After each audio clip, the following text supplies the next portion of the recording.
ખેડૂત સુખી તો બધા સુખી. મિત્રો, આ રોપ છે તમાકુનો ધરું તૈયાર થઈ ગયો છે. આજે તારીખ થઈ, આજે 16 તારીખ છે, 16/10/2025. કોઈને સવારમાં જોયો તો મારા ફોન ઉપર કોન્ટેક કરજો, 9737671922.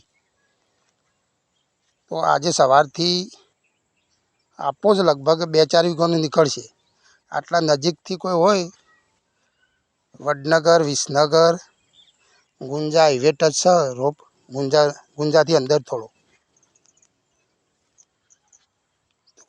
કોઈ મિત્રોને ધરુની જરૂર હોય તો કોન્ટેક કરજો. આગળો થયો છે જે મોટો છે તે મને રાતે કોન્ટેક કરજો, હું વિડીયો શેર કરતા. તો સવારે હું પૈન તૈયાર રાખ્યો, તમને મોટો કાઢી આપીશું. જે જોઈએ 4 નંબર લોબા પોદાનો છે. જય જવાન, જય કિસાન.